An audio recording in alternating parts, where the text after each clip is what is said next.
prendre la parole quand tu es une minorité, c'est un sport. C'est pas une activité qui est le fun.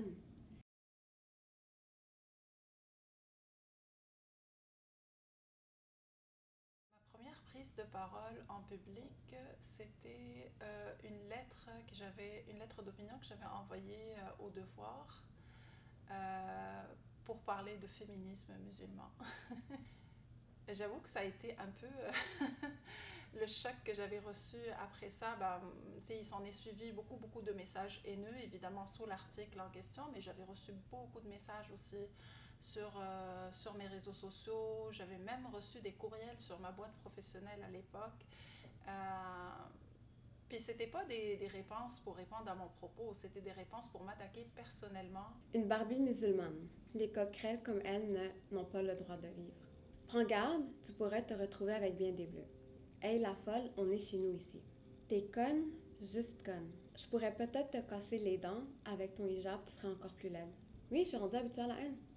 Puis je m'y attends à chaque prise de parole, je m'y attends à chaque acte que je fais dans la société, je m'attends à ce que quelqu'un m'insulte parce que je suis une femme qui porte le voile. Comme tout au long de l'intervention des policiers, tout ce qu'ils faisaient, c'est vouloir me faire sentir coupable et vouloir me décourager pour pas que je porte plainte. Et quand les femmes musulmanes essaient de s'exprimer sur ce qu'elles vivent, on fait tout pour, premièrement, leur montrer que non, dans le fond, c'est pas si grave ce qu'elles ont vécu, que c'est limite normal. Ils leur font comprendre que le problème vient peut-être de eux. Si tu veux pas te plier au fait de te mélanger dans la masse, tu le mérites de te faire attaquer et menacer. Il y avait beaucoup d'adjectifs dénigrants, tout ça. Il y avait beaucoup de rentre chez toi, il y avait beaucoup des propos encore plus offusquants, comme genre, mettons, des propos blasphématoires, ou j'avais reçu même des images de moi où on me caricaturait comme une espèce d'intégriste qui est en train d'égorger des gens. En tout cas, c'était des images vraiment assez violentes. Quand vous envoyez des insultes, quand vous faites des commentaires, il y a des humains de l'autre côté qui lisent vos commentaires. On est des humains.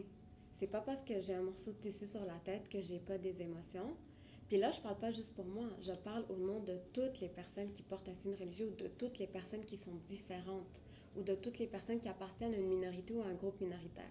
Justement, après l'incident, je me suis dit, si je parle de ce qui s'est passé, si je dénonce le racisme, les crimes haineux auxquels beaucoup de femmes font face au quotidien et que je décide de le dénoncer à visage découvert, que peut-être des personnes mal intentionnées, des personnes racistes allaient s'en prendre à moi et m'envoyer des menaces, s'attaquer à moi dans la rue. C'est ça qui me faisait le plus peur en fait.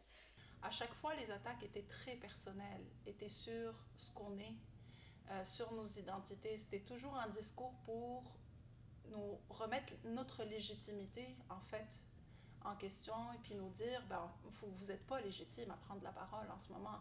Vous êtes des immigrants, vous venez ici pour travailler, éventuellement pour faire des enfants, mais vous n'êtes pas légitime à critiquer le système qui vous accueille. Je me sens exclue de la société à cause de ma race, de mon origine ethnique. Je sens comme si j'avais pas ma place ici. Après le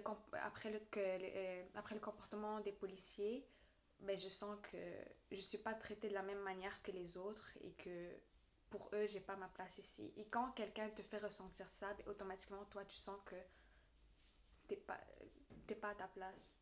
Et donc, ça donne le sentiment qu'on n'est pas des citoyens et des citoyennes à part entière. On l'est peut-être sur les papiers, mais c'est pas le sentiment que j'ai, moi, en ce moment, quand je parle dans l'espace politique. Puis à un moment, je me questionnais vraiment sur mon avenir ici. Je me suis dit, est-ce que je vais être capable de faire mon bout de chemin dans ce pays? Et je sais pas. À 18 ans, on est censé être concentré sur ses études, passer du bon temps avec sa famille, sortir avec ses amis, pas vivre de la pression psychologique à chaque jour et se sentir exclu de la société, se sentir mal comprise par les gens parce que pour eux, tu restes qu'une femme arabe qui n'a pas son mot à dire, que si tu te fais agresser par une personne de race blanche, ben, fais rien, reste dans ton coin et porte pas plainte parce que de toute façon, on fera tout notre possible pour que la situation se retourne contre toi. C'est trop de pression pour moi à chaque jour, j'essaye de remuer ciel et terre pour faire entendre ma voix, pour me faire comprendre, mais qu'à la fin, je me retrouve confrontée à un mur, que personne ne veut m'écouter, que personne ne veut me comprendre. Il y a toutes sortes de backlash. Il y a le backlash visible, auquel on s'attend, comme les messages haineux qu'on reçoit dans sa boîte de courriel et tout ça, mais il y a comme d'autres formes plus insidieuses qui nous rappellent que notre parole a un coût. Plus je devenais visible dans l'espace public, plus ça devenait difficile pour moi de garder un emploi ou d'en trouver un. Si j'étais une militante écologiste, ça n'aurait pas posé de problème, mais d'être une militante antiraciste aujourd'hui, être une militante qui parle d'islamophobie, c'est pas très populaire. Ça fait peur aux gens. C'est comme une violence économique parce que si j'ai pas d'emploi stable, je vais tout le temps rester dans des situations précaires, puis je vais hésiter à 10 fois avant de prendre la parole la prochaine fois. C'est sûr que les effets des insultes, c'est ça. C'est que les personnes qui prennent la parole prennent de moins en moins la parole. Mais pour moi, ça va pas être le cas. J'en ai marre. Je veux dénoncer la situation. Laisser passer... Je veux pas laisser passer ce genre de choses. Je veux pas que ce genre de choses soit prise à la légère. Maintenant, je suis rendue à un point où je vois qu'il y a trop d'injustice à l'égard des femmes arabes que je décide de le faire à visage découvert pour montrer que non, je n'ai pas peur, que je connais mes droits et que je vais tout faire pour faire régner la justice. Puis je pense qu'il y a quand même une certaine société civile, un certain tissu en ce moment qui est en train de se bâtir pour représenter de plus en plus nos voix. Donc je m'accroche à ces petites victoires tous les jours pour continuer à avancer.